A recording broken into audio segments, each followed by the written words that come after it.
ꯑꯉꯥꯡꯁꯥ ꯉꯁꯤ ꯑꯩꯅ ꯅꯈꯣꯏꯗ ꯑꯃꯨꯛ ꯇꯥꯛꯀꯗꯧꯔꯤꯕ ꯇꯣꯄꯤꯛꯁꯤꯅ ꯍꯤꯠ ꯇ꯭ꯔꯥꯟꯁꯐꯔ ꯍꯥꯏꯕꯗꯤ ꯍꯤꯠ ꯑꯦꯅꯔꯖꯤꯁꯦ ꯗ꯭ꯌꯨ ꯇꯨ ꯇꯦꯝꯄꯔꯦꯆꯔ ꯗꯤꯐꯔꯦꯟꯁꯅ ꯃꯔꯝ ꯑꯣꯏꯔꯀꯥꯟꯗ ꯇꯣꯉꯥꯟ ꯇꯣꯉꯥꯟꯕ ꯁꯤꯁꯇꯦꯝ ꯑꯃꯗꯒꯤ ꯑꯇꯣꯞꯄ ꯁꯤꯁꯇꯦꯝ ꯑꯃꯗ ꯇ꯭ꯔꯥꯟꯁꯐꯔ ꯇꯧꯕꯒꯤ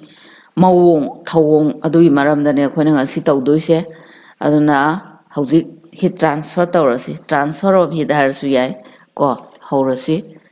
ꯇꯣ ꯑꯩꯅ ꯉꯁꯥꯏ ꯍꯥꯏꯈꯤꯕꯗꯨꯅꯤ ꯍꯤꯠ ꯇ꯭ꯔꯥꯟꯁꯐꯔ ꯇꯧꯕ ꯃꯇꯝꯗ ꯑꯩꯈꯣꯏ ꯗꯦ ꯇꯨ ꯗꯦ ꯂꯥꯏꯐꯇ ꯑꯩꯈꯣꯏꯅ ꯌꯥꯝ ꯊꯦꯡꯅꯩ ꯀꯔꯤ ꯀꯔꯤꯅꯣ ꯑꯗꯨ ꯌꯦꯡꯁꯦ ꯑꯩ ꯍꯥꯏꯐꯦꯠ ꯍꯥꯟꯅ ꯑꯦꯛꯁꯄ꯭ꯂꯦꯟ ꯇꯧꯒꯦ ꯑꯗꯨꯒ ꯀꯣꯟꯅ ꯄꯔꯥꯁꯦ ꯍꯧꯁꯤ ꯀꯩꯒꯨꯝꯕ ꯃꯇꯝꯗꯅ ꯑꯩꯈꯣꯏꯅ ꯅꯤꯡꯊꯝꯊꯥꯒꯤ ꯃꯇꯝꯗ ꯃꯩ ꯌꯥꯏꯕꯗ ꯀꯣ ꯐꯨꯡꯅꯥꯛꯇ ꯅꯠꯇ꯭ꯔꯒꯅ ꯃꯩꯐꯨꯗ ꯃꯩ ꯌꯥꯏꯕ ꯃꯇꯝꯗ ꯅꯪꯅ ꯂꯩꯔꯤꯕꯗꯨ ꯇꯥꯅ ꯃꯩꯁꯥꯗꯣ ꯃꯩꯐꯨ ꯃꯅꯥꯛ ꯑꯣꯏꯔꯒꯗꯤ ꯐꯪꯉꯤ ꯃꯗꯨ ꯀꯔꯝꯍꯥꯏꯅ ꯂꯥꯛꯏꯕ ꯊꯧꯑꯣꯡꯅꯣ ꯍꯥꯏꯕꯒꯗꯣ ꯍꯧꯖꯤꯛ ꯌꯦꯡꯁꯤ ꯑꯗꯒꯤ ꯀꯩꯒꯨꯝꯕ ꯀꯥꯟꯗ ꯅꯪꯅ ꯆꯥꯛ ꯊꯣꯡꯉꯤꯉꯩ ꯃꯇꯝꯗ ꯀꯣ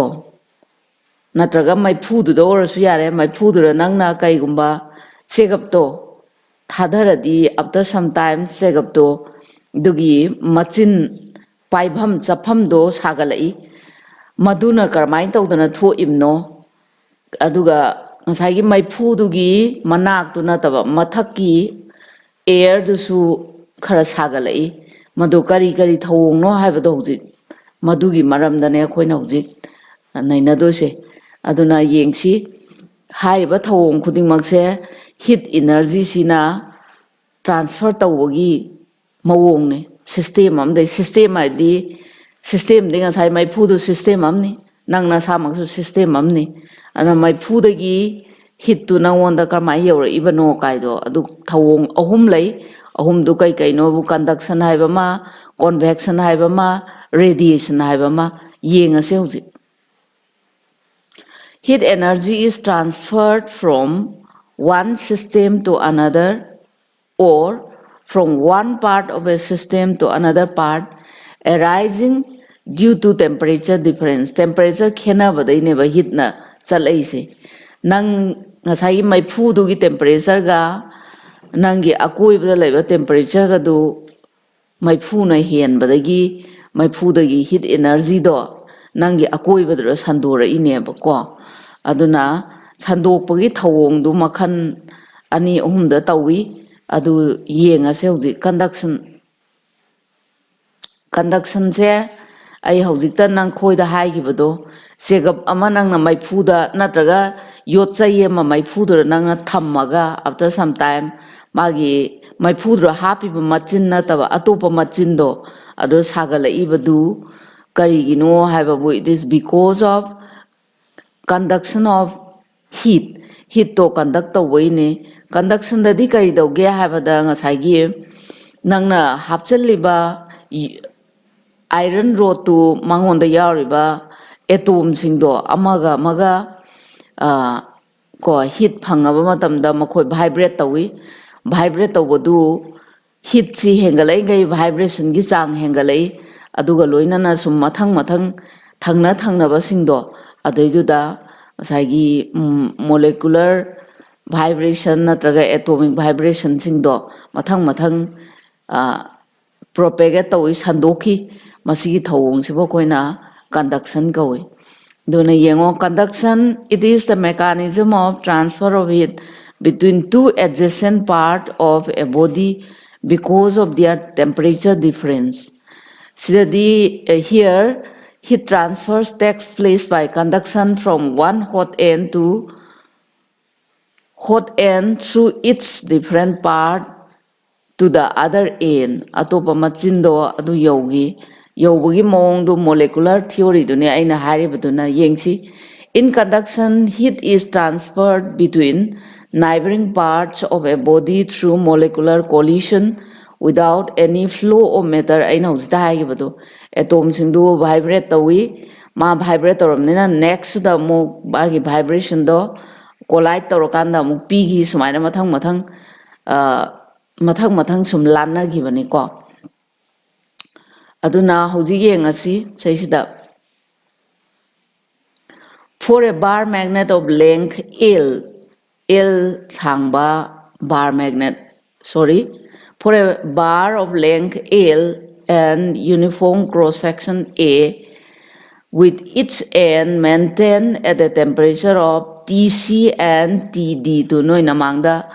bar ma yod bar laire magi length na L sangi area of cross section na A ni adu temperature si machine ni se amana Tc amana Td se thame adu itardi the rate of flow of heat H heat se kayam yamna chatkadagi abu is equal to K A Tc minus Td by L. Sina pigani rate of flow of heat se kwa, where K is the thermal conductivity of the material of the bar. Bar dugi thermal conductivity duni. Greater the value of K, the more rapidly will it conduct heat. K ki value sun chawri ga heat conduct over hen gani. Aduga SI unit of K sidi kari pige masidi joules per second per degree Kelvin mai pigani, or watt per meter per degree Kelvin mai pine. Cause my later aduga se akoina nahandai noida tamgibada makhan ahum matter makhal ahum ni solid, liquid and gas. Ado haiba makhan ahum matter ahum sida gas haibasina poor thermal conductor laigani, aduga liquid sina intermediate between solid and gas ki marak laigani, aduga conduction je kanana kwai thugani solid na ithu thugani ko. Aduna gases are poor thermal conductor while liquids have conductivities intermediate between solid and gases. Solid na kwai de na conduction thugani. Adudi yengasi, let us compare the thermal conductivities of good thermal conductor and metals with the relatively small thermal conductivities of some good thermal insulators. Akoi compare tausi thermal conductors ne thermal insulator ne metal sing ne si yengsi. We find that some cooking pots have copper coating on the bottom. Noina kaigumba chapu khara natraga hojiki matamda khangumada copper maning the copper gi coating yawba noi thengnai ko. Masi karigino haibada copper se good conductor oiba. Aduna being a good conductor of heat, copper promotes the distribution of heat over the bottom of the pot for uniform cooking. Mama sa se good conductor of heat oibanina copper sina heat to fazana distribute taweba bottom of the pot to the aduna uniform cooking phangi. Plastic foam, on the other hand, are good insulators mainly because they contain pockets of air. And plastic ki noi foam noi na kay ungkanda bazar dagi pot leiba yamna delicate oiba pot ko leiba matamda magi mathakta hek plastic ki cover kuppa thengnai makhoi singdu good insulator ne kari oiribano haibabu makhoida nungsit ki pocket macha yaweba aduna plastic foam singsi good insulator ni. Heat retention and transfer are important in many other applications. Sine houses made up of concrete roof got very hot during summer days because thermal conductivity of concrete, though much smaller than that of metal, is still not small enough. Noi kaigumbada kalen thai matamda ko kaigumba akoibada uwa yam haudragadi concrete ki yum se yam saeba ko madu kaigino haibada magi thermal conductivity du low oijaraga su ꯃꯗꯨ ꯑꯩꯈꯣꯏꯗ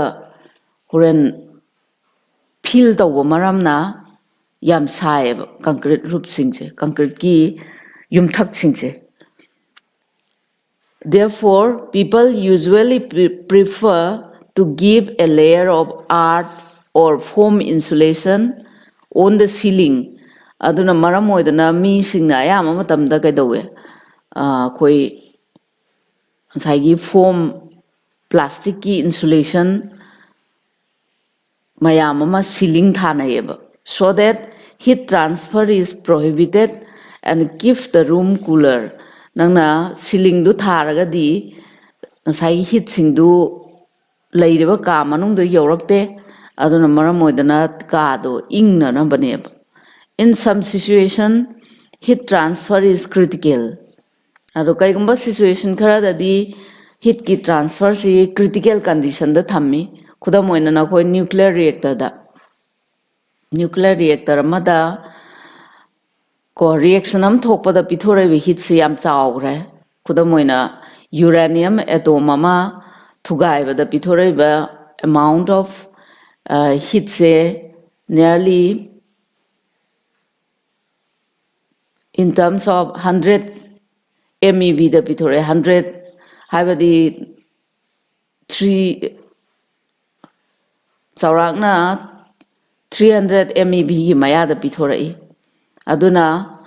madu reaction atom ama khak thugai bada adu piradi aduma mayam ama thugarakpa matamda di asuki matik chawba energy pi anna piriba mayam do madu du mafam chana phajana heat to transfer ta hogda ta di horen pokhai rakpa yai ko aduna adugum do thoktana ba heat se critical condition da thammi.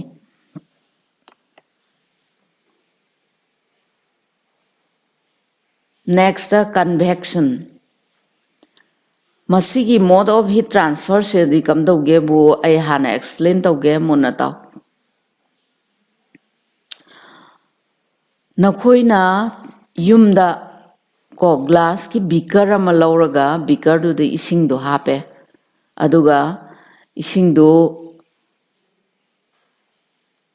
sauhalle sauba matamda khoina kari ui sai ahamba horakpada glass ki beaker du gi bottom da kongon marik ka bo urakani and after some time kongon sing do in circular manner mathak lom da kakhalak po ui madu kari gino habada ngasai gi makha thangba glass ki vessel du na hana temperature du wangi adudegi mathak ki above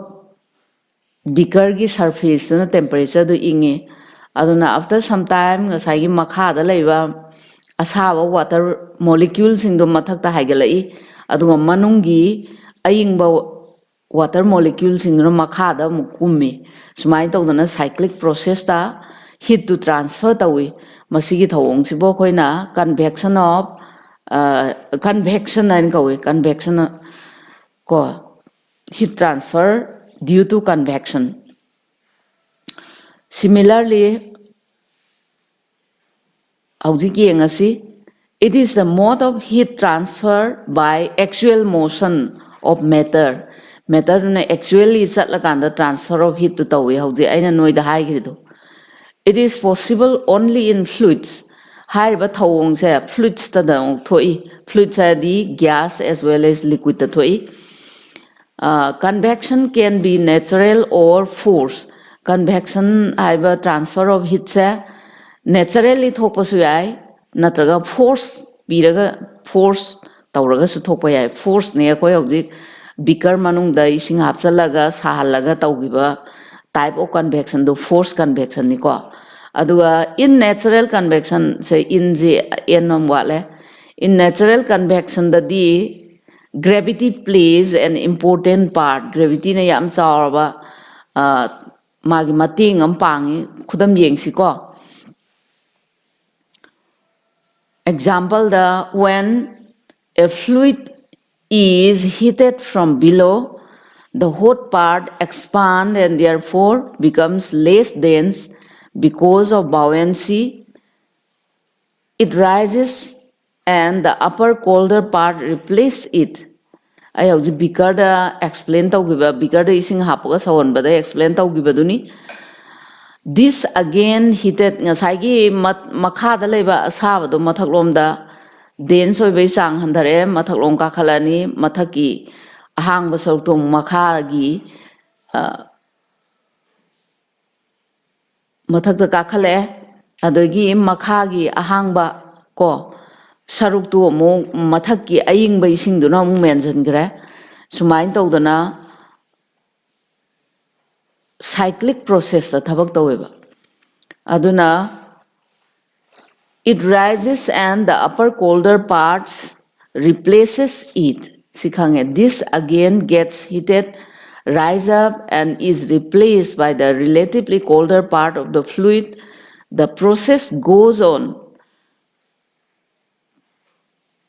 connection involves bulk transport of different part of the fluid sain tawdana khoi convection je thoe force convection da mugengsi in force convection material is forced to move by a pump or by some other physical means for example akoi miyoi badadi human circulatory system simak force convection ni in the human body the heart acts as pump heart na pump ki mathau tawre that circulates blood through different parts of the body transferring heat by force convection and maintaining it at a uniform temperature smart temperature am da thammi sida natana yengon noi mamang da ai amaso explanation am su tawge convection gi natural convection ama kaigumba matamda na khoina pat mayada ko nungsa saba matamda laiba matamda kari tawge da saigi pat ki singdo madugi du due to sunlight na maram oidana sagalai but mai sabai changse ngasai kangphan yadi yam khenai kangphan na yam thuna sagale yam thuna sagalamnina kangphan da leramba air molecule singdu mathaklom da sarabanina kakhat khrani adu itaradi partial vacuum ama kangphan gi saruk tu da leire adu vacuum do leiba yadabanina saigi patu da ilakpa ayingba khara ingdaba atmosphere do adu humjala ani aduna maram oidana kaidore feel tawrani sumai tawdana cold breeze ama nakhoida sisalakaniba haibadi pat maya da leiba matamda no hoine ingba phawrido madu kaigino bu convection na ne aduga harise nungdhin gi matamdani nungdang gi matamdadi mu kaidore nungdang gi night time sadi mu kangphan sina hana thuna ingdai aduga pat ki akoiba mathakto aduidana sarga lei aduna maram oidana ngasai ayingba kangphan gi nungsitto aduna patlom da sitkrani aduga mu patlom dagi warm current do mu len lomda sisalakani haidi kangphan lomda aduna water warm aduna maram oidana kaidore nungdang da na lumbu lumbu saba phawgane ba pat ki mana kari kras ko ayuk nungdindana ingdaba phawgani nungdangdana lumbu lumbu sarga nungai gane aduna sumaina convection current singje thoi tu nangin nokhoi gi namang da yi ba diagram do to se yauris diagram sing se yauris to chine nungdin gi matamdana to asaba nung se sikat khre aying manungsitu aduna somda chenjala ani aduna samudra mapan natraga pat mapan du ingdharaga nungaiba phawgani ning aduga nungdangdana muk kangphan si ingdharai aduga samudragi or pat ki singdo aduna warm oile hawi aduna kaidore ayingba singsi somda patlomda sitokhrani aduga asaba nungsitsina somda sisalani aduna warm oiraga ꯅꯨꯡꯉꯥꯏꯅ ꯂꯩꯅꯤ ꯁꯤꯅꯤ Some other examples of natural convection is the production of sea breeze and land breeze. Sini, masaygi sea ise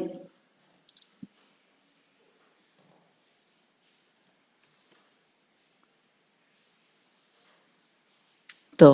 sige ayung nungdin da thoibasina sea breeze kawi aduga nungdangi matamda patki nungsit warm oiba nungsit to akhoida laaga samudra romdana akhoidagi haidi kangbhandagi nungsit ayingbado chatkibaduna land breeze kawi ko masini next radiation se masigi type of mechanism of heat transfer se di noina khangadabasi sidadi even in vacuum puhang hangba mafamda bawa heat se chatpa ngami sibu koina kai kaugebu radiation nani kawi si makhalgi transfer of heat sibu madui khudam di yango sa numit haiba sa khoidagi yam lapi kayam lapi numitaina prithvi yorokpada numit ki mangana sangi si 8 minutes sangi 8 minutes to changba hai si 8 into 60 into 3 into 10 to the power 8 meter per second adugi arapaduni lairise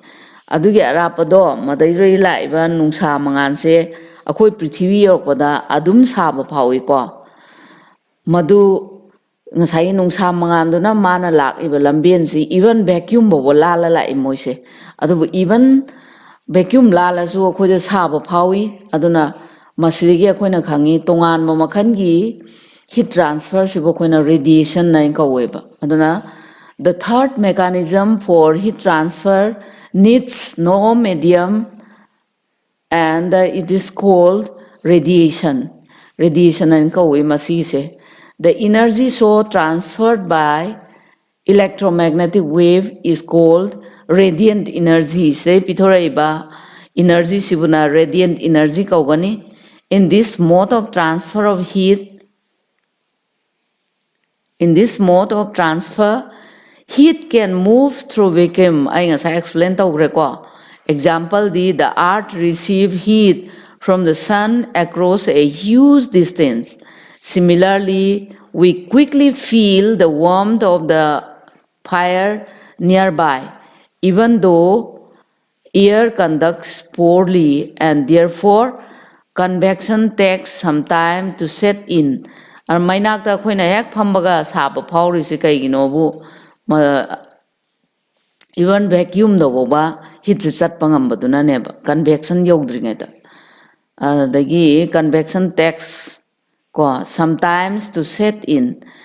heat transfer by radiation does not need any medium and it is so fast simano khoi khangjalo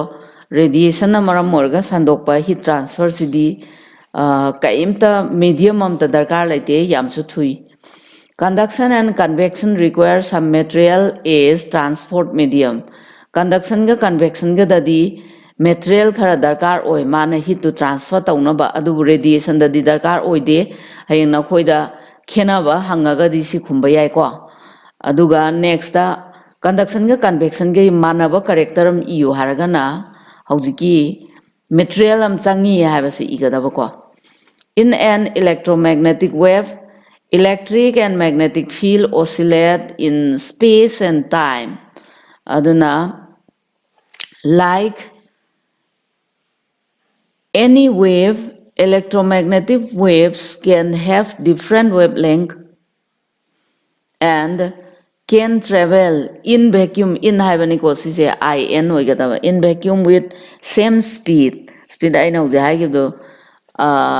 velocity of light is 3 into 10 to the power 8 meter per second ni ko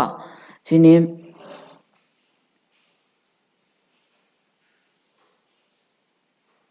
aduna electromagnetic light wave haibase electromagnetic wave ni aduga makhoi wavelength manajaram daba yai but vacuum da satpa matam da di magi te kano se velocity se loi mane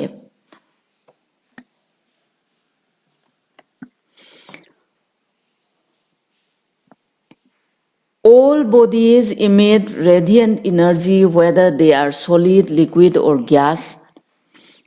Aduna any body khudingmakse makhoidagi energy se radiate tawi. The electromagnetic radiation emitted by a body by virtue of its temperature is called thermal radiation.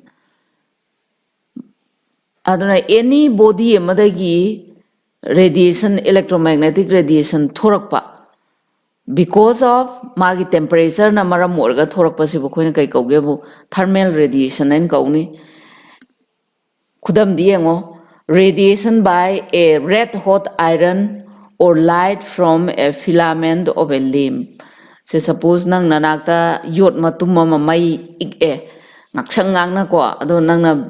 amamba kam da thamkanda madudagi radiation khara thorakpa noi uni madu radiation by red hot iron adu natraga light from filament of a lamp. Lamp bong filament hojikanda di filament ki bulb ko si irai leitre ko adubu sumai tawdana any kaiguma body amadagi temperature na maram morga thorpa radiation bo khoina kari kaweba thermal radiation ane kawe. Yengsi when this thermal radiation falls on other bodies, it is partly reflected and partly absorbed. However, thermal radiation jina pot amada yairaba matamda khara amana reflect tawthokini khara na absorb tawganeba. The amount of heat that a body can absorb by radiation depends on the color of the body. Ana kaigumba body amana subsan gadoi by heat to madu kanada ju depend tawgebu body du color da depend taweba masagi color da khudamoina masi haribadi ai explain tawgengo yamna deep oiba color singsina heat yam absorb tawi ado yam light oiba color singsina heat absorb tawi chang si yam handai aduna maram oidana khoina kalen gi matamda awaw phi setnai aduga ninghamda gi matamda deep oiba color and black colors yam setnai aduga black aiba sidi khwaide hena absorb tawba ko color ni khwaide gi mangondana khwaide hena absorb tawi ana hojik yengsi the amount of heat that a body can absorb by radiation depends on the color of the body. We find that the black body absorb and emit radiant energy better than bodies of lighter color. I have to explain the record. Next thing application in our day-to-day life. Daily life ta kamaina mokoi heat se koi sigina kari application yengsi. We wear we wear white or light colored clothes in summer so that they absorb the least heat from the sun. Koina kalen gi matamda angouba natraga light colored clothes setlibase heat to absorb tawdanabneba. In winter we use dark colored clothes which absorb heat from the sun and keeps our body warm. Ningdamda gi matamda de koina dark color oiba phi setlisineba. Adoidi hauji amung next flax ki maramda mu haigi yengsi. Flax habasi no yam yumda yam sinai kaidawi masi gi device da nangna ising asawa hapa matamda numit natraga matam sang na ising do sahanna bagi damaktani. Ado flax kamai tawgi yengsi ko. Flax habasi nakoina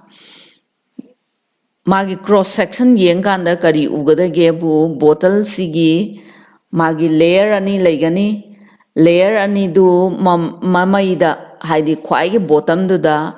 nungsit chingtho kanda layer ani du maraki nungsit to loin chingtho ani aduga manung thangba surface tu khoi mercury gumba coated tawi so that nangna ising hapa matamda nga saigi flux manungda leiriba ising do madudagi heat pithorokpadu nungsit tu chingthobanina conduction and convection na heat to piba ngamaroi. Next aduna maram orakanda nga saigi ꯐ꯭ꯂꯥꯛꯁꯇꯨꯗ ꯌꯥꯎꯔꯤꯕ ꯏꯁꯤꯡ ꯑꯣꯏꯔꯣ ꯁꯪꯒꯣꯝ ꯑꯣꯏꯔꯣ ꯃꯗꯨꯏꯗꯣ ꯌꯥꯝ ꯁꯥꯅ ꯃꯇꯝ ꯀꯨꯏꯅ ꯊꯝ ꯉꯝꯃꯤꯅꯦꯕ ꯉꯁꯥꯏꯒꯤ ꯐ꯭ꯂꯥꯛꯁꯇꯨꯗ ꯌꯥꯎꯔꯤꯕ ꯑꯩꯅ ꯉꯁꯥꯏ ꯅꯨꯡꯁꯤꯠ ꯆꯤꯡꯊꯣꯛꯏ ꯑꯗꯨ ꯆꯤꯡꯊꯣꯛꯑꯒ ꯃꯃꯩ ꯑꯃ ꯄꯥꯜꯂꯤꯗꯣ ꯃꯃꯩꯗꯨ ꯍꯦꯛ ꯇꯦꯛꯈꯤꯕ ꯃꯇꯝꯗ ꯅꯪ ꯅꯨꯡꯁꯤꯠꯇꯣ ꯃꯅꯨꯡꯗꯨꯗ ꯆꯪꯉꯅꯤ ꯐ꯭ꯂꯥꯛꯁ ꯃꯅꯨꯡꯗꯨꯗꯀꯣ ꯐ꯭ꯂꯥꯛꯁꯀꯤ ꯕꯣꯇꯜꯒꯤ ꯋꯥꯜ ꯑꯅꯤꯗꯨꯒꯤ ꯃꯔꯛꯇ ꯆꯪꯁꯤꯜꯂꯅꯤ ꯑꯗꯩꯗꯤ ꯅꯪꯅ ꯏꯁꯤꯡ ꯍꯥꯞꯄꯒꯁꯨ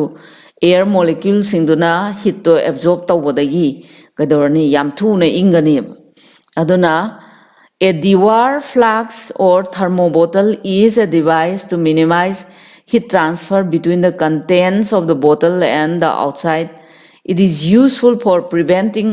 hot content like milk from getting cold or alternatively to store cold contents like ice. Koina pamba sana laigadaba pamba potusu sana adum laiba ingna thamgadaba potusu ingna laiba aduni akoina se tawrise se sibawda koi ngasigi radiation ko sibawda koina transfer of heat ki tongan tongan ma makhan singdu sibawda loisalle angang sa na koi ngasi amuk tawgodoisina no topic amani ko black body radiation ni tawbagidi ado madugi tongan tongan ba part sing do mung yengasi black body radiation haibasidi ko ai ngasai nakoida hana mamangda takibada haigre khwaide na good absorber si black ni aduna good absorber si black ni aduga mangondagi radiate tawbosu khwaide na black na radiate tawi ko aduna hojik black body radiation gi matang tawrasi yango black body radiation se akoina theoretically as well as practically sumaina si sai a perfect black body amu oina na baidongta saisda ko seisnangna perfect black body gi tongan tongan ba part sing do leire se sida magi opening leire adagidi sigi enclosure sigi manungda pinhole opening o haibam leini aduga seisida magi hek opposite ra pointed oiba conical projection am laigani adu in sigise ko adu horen masagi hit tawro matungda radiation do se tholakadoini hojik yengasi ai ngasai haigre black body haibasi absorber good absorber ni and good radiator ni and ai haigre ko ado hojik yengasi a body appears black because it absorbs all the wavelength of incident radiation and reflects none. Kaiguma pot amana black oino urisi kaino mana laiba mangan khudumang loi absorb tawi ado kaimta reflect toroktabagi neba ko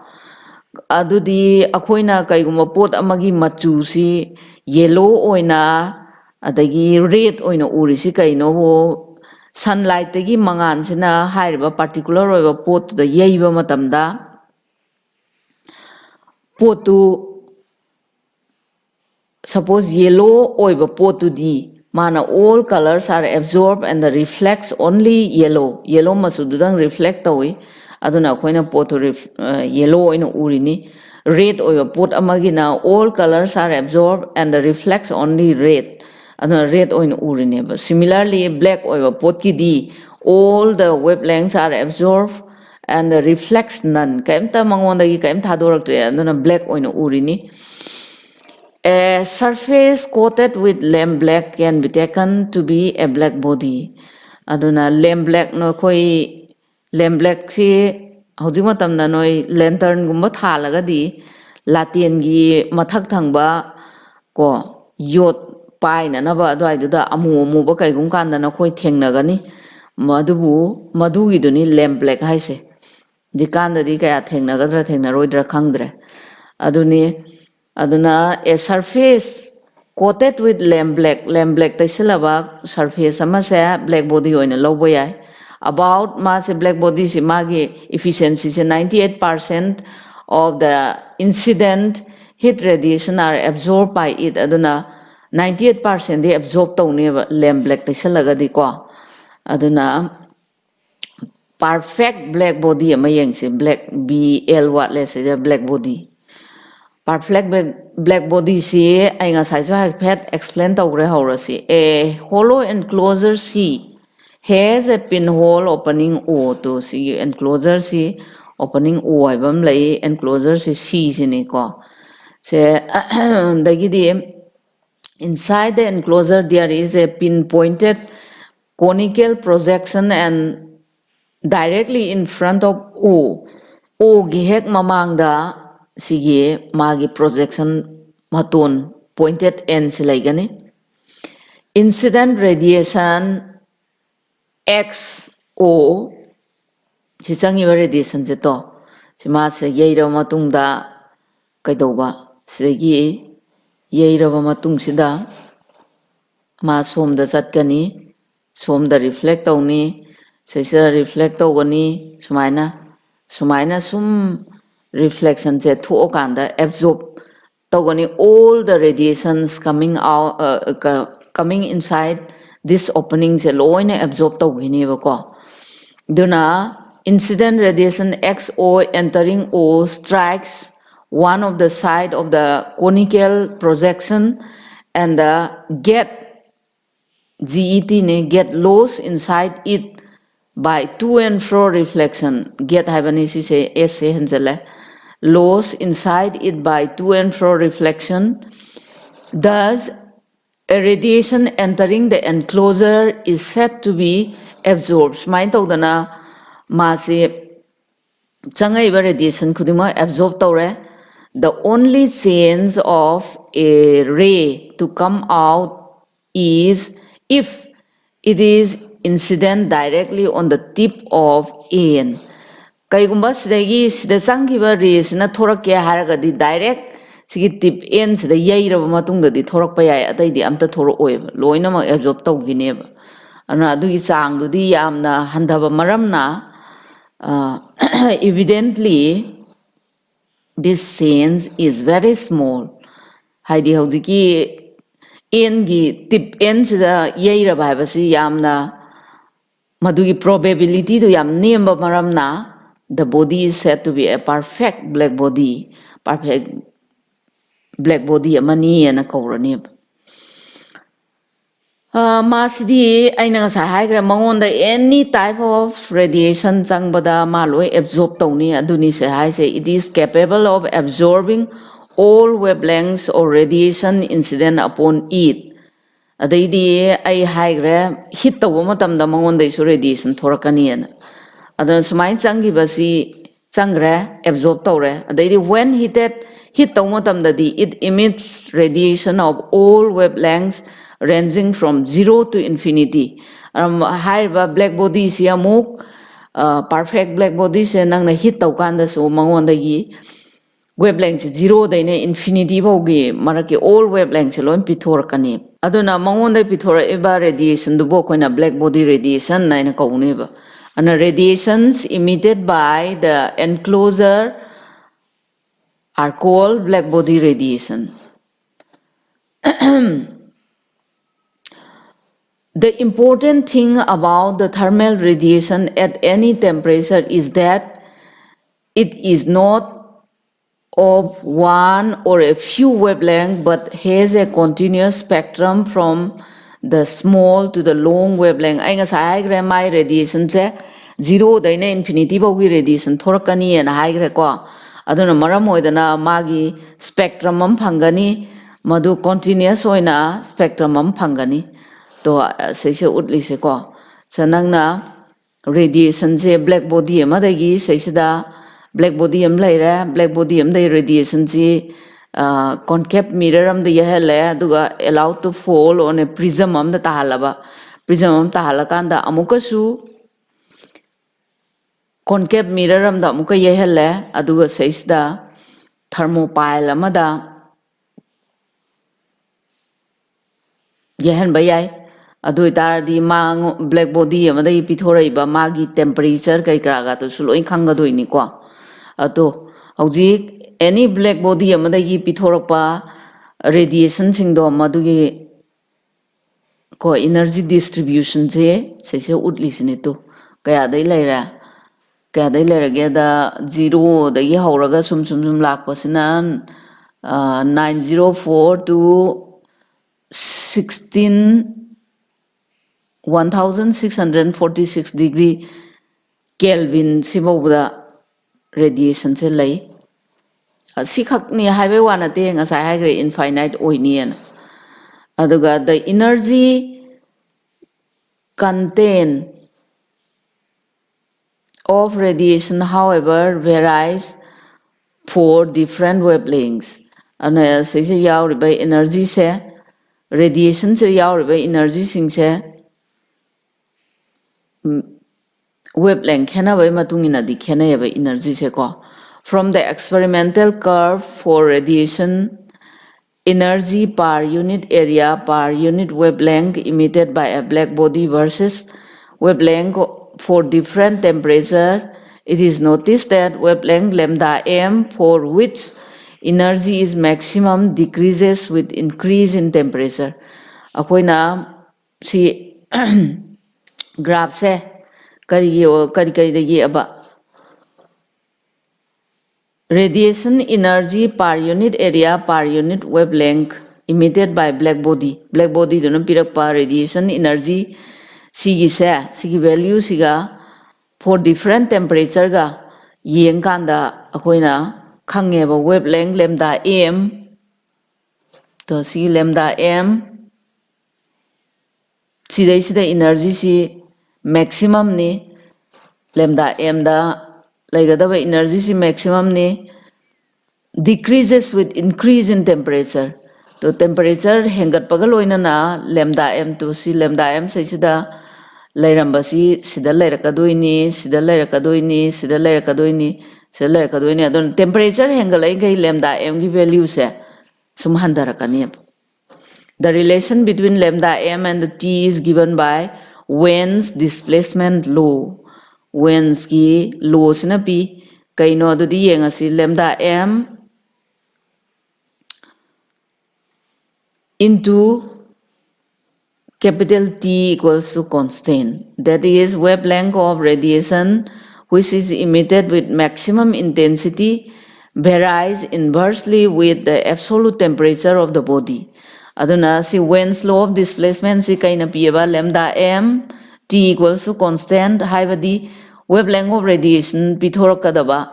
karamba wavelength which is emitted with maximum intensity piba wavelength to madu varies inversely with A is the absolute temperature ga inversely proportional oya haibadi temperature hengalai wavelength handarakani wavelength of radiation do ko to sida utle dum sidai se ye isini kaidoba wavelength si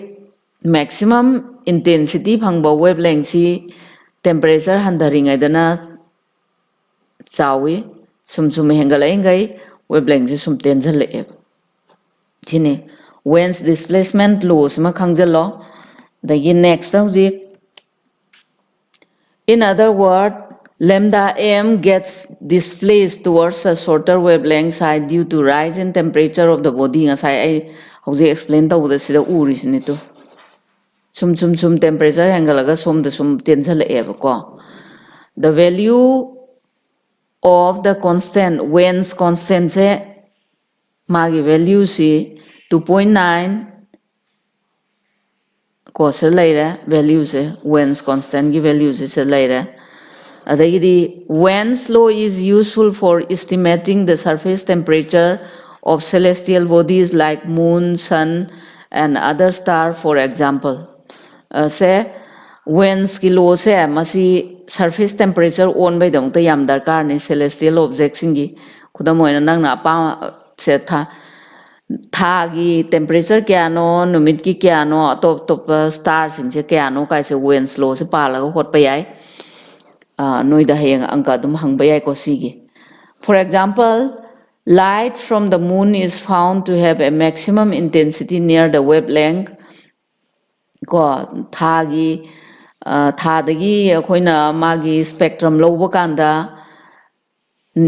intensity se wavelength 14 ko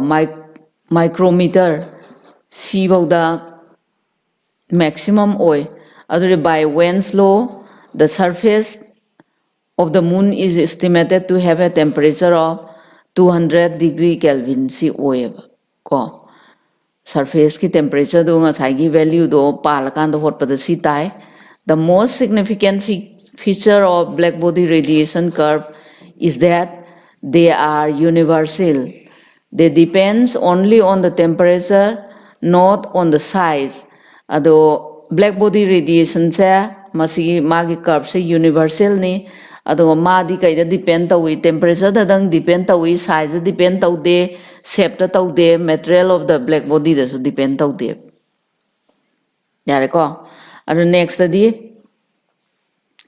the total electromagnetic energy radiated by a body at absolute temperature T is proportional to its size. Its ability to radiate,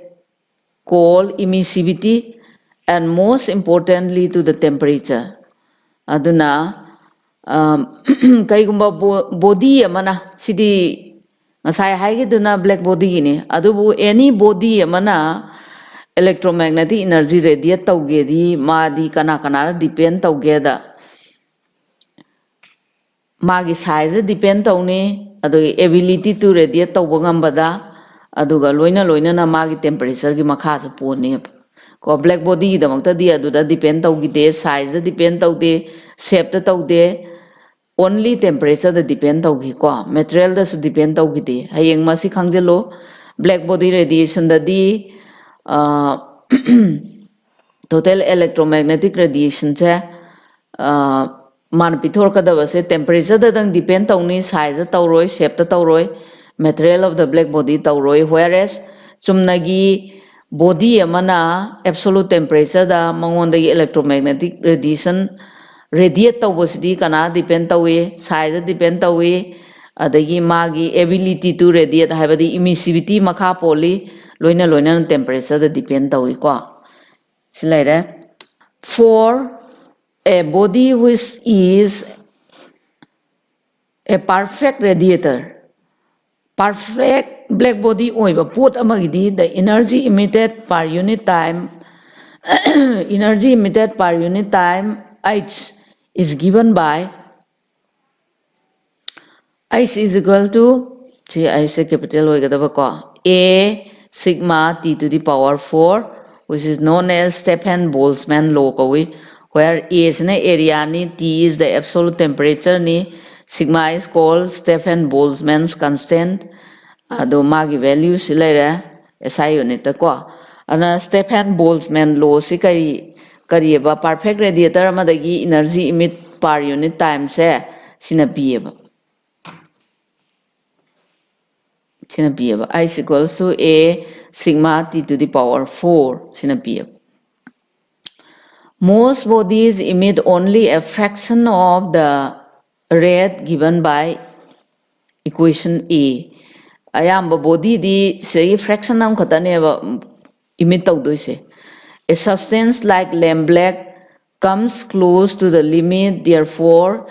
a dimensionless fraction E called emissivity is introduced in the equation. Say si ayambana di yamna emit tawdeba only lamp black kumba si khaktani yam phajana emit tawrise aduna dimensionless fraction E habasima mo hafsale I is equals to A E sigma T to the power 4 for a perfect radiator E equals to 1 and a body at temperature capital T with surrounding temperature T surrounding emits as well as receives energy aduna kan body ema temperature T de laiba my surrounding na TS or ba doitara di madi emit su tawni pithokani as well as receive su tawgani energy se ko for a perfect radiator the net rate of loss of radiant energy ko perfect radiator amagidi kaidora rate of loss of radiant energy se H is equal to sigma A T to the power 4 minus TS to the power 4 si oigani for a body with emissivity E the relation modifies to say kaigumba body amana emit tawbagidi my relation sina rate of loss of radiant energy loss taugibaini sina emit taubagini I is equals to E sigma A T to the power 4 minus Ts to the power 4 si laigani. Sigi equation singse hayang nakoi angka hotpagi damakta yam darkar oy aduna ina thawoina ta ibani ko. Ado next amung yengsi heat radiation by our body aikoi ne se nakoi si singse adum khara pathokpa ya akoi hakchang da heat radiate tawi heat radiate tawbo se kalen gi matam da di surrounding saba matam da di akoi su absorb amuk tawi anu maram moraga akoi isa se sai humang sawi ko aduna sigi heat radiation gi matang and radiation du ningdam da gi matam da di akoi hakchang dai kaidawi ing akoina irujaram dai da akoi ingba phawe kaino bu akoi isa da heat se radiate tawthokibane surrounding da ana adu phage harga di akoina kaidawi ingba phana bai dongta akoina athaba phi sing setli so that akoi radiator we heat sing do adu insulate tawraga phajilla thamna bai ne ba akoina ga phi athaba setli do adagi greenhouse effect si maram da nakoi like tagi loin paw yam arai ba ngatani se greenhouse effect adi kaino nungsa gi manganda kaidawi akoi gi prithvi sida nungsa gi mangan si yairaba matam sida koi gi atmosphere si lalaga nungsa mangan se change with heat energy ga loinana haiba heat energy sina koi gi prithvi se taraba matungda reflection tho kanda amuhana atmosphere omda haigathi adu thick blanket of atmosphere leiba maramna ngasai gi changaiba radiation singse successive radiation thok leiba ko hangat anda reflection thoga successive reflection tawraga radiation do manung sida dum lei aduna maram oidana khoi gi atmosphere se saraga leibani aduna masibu khoina kai kawi greenhouse effect kawi haujiki matam da di gari na singba mayamam thogat narpadagi khoi gi atmosphere se hena temperature sagatle aduna si maram do madugi du na khoi like ta pau si gumba rai ba sidi ai yam kana explain tawroi next Newton's law of cooling ai hau jai gre any body amana magi heat si surrounding da in the form of heat radiation da mangi ningdam da da madu akoi isa dai khangi ko and we know that hot body loses heat to its surrounding in the form of heat radiation. Smani heat radiation the mangi the rate of loss of heat depends on the difference in temperature between the body and its surrounding. Akoi de heat mangwa se ai surrounding duga ai temperature duga difference ki makha yam poli mang bai chang se khudam oina aina yam ingba mafam da di aingonda khanging ingba phawi ko madu kai no aingonda heat to yam thuna chathi bai ni aduna rate of loss of heat depends on the difference in temperature. Temperature ki difference we makha poli kalen da de khoi adum sai kari gi ai surrounding do temperature do nearly 20 to 40 bo manung da lai aduna yam sa ba matam daga di akhoi sa ba phawe mado kaino ba aingon da heat to imang mang da bai ne ba to aduna between the body and its surrounding according to Newton's law of cooling, Newton gi law cooling gi matung ina di the rate of loss of heat ko mang abanina minus yauri se minus dq by dt of a body is directly proportional to the difference of temperature. Hujita hai gibdo rate of loss of heat sidi kanada depend tawgebu ngasai gi body duga surrounding gi maraki difference of temperature gi makha poleba delta T equals to T2 minus T1 of the body and surrounding. Again, the loss of heat by radiation depends on the nature of the surface of the body and the area of exposed surface. Ade amu heat loss rate of heat loss kanada depend tawgebu nature of the surface to gi nature gi makha poli aduga ma kaya myamba area exposed tawge do adui makha cha pole aduna hayeng Newton's law of cooling si kana depend taweba rate of heat loss depends on number 1 difference of temperature of the body and surrounding, number 2 karida nature of the surface of the body and area of exposed. Aduna Newton's law of cooling si kana da depend tawge na hayeng hangaga de hariba condition do haigadaba ko. Newton's law of cooling says that the rate of cooling of a body is proportional to the excess have EX CE double S or double C excess nate excess E amukasu hanjanagi excess EX CE double S excess temperature ahin temperature have of the body over the surrounding. Aduga the law holds good only for small difference of temperature. Newton's law cooling na yadoise temperature difference yamdaba khaktaneba. Hujik yengase suppose a body of mass M and specific heat capacity S is at temperature T2. So this is body the body am laire habadi liquid ama ko my mass M ni specific heat capacity na S ni temperature na T2 da layeba ko. And T1 be the temperature of the surrounding temperature na C temperature the T1 or ko. Let T1 be the temperature of the surrounding if the temperature falls by a small amount dT2 ko. Yam big pa machet angka temperature ma falls tawre in time dt manungda then the amount of heat loss dq is equal to haidi mang do heat to kaya mang da gebu ms dt2 si oigani the rate of heat loss na kari dq by dt equals to ms dt2 by dt si oigani then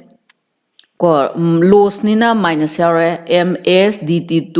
by dt equals to k t2 minus t1 si laire adu si je som da puro si se ko aduga ms dt si som da thango adu di si kai ga manare k si value se capital k na sile k dt adu integrating toradi log of T2 minus T1 equals to KT plus some constant sitare. The T2 equals to T1 some constant e to the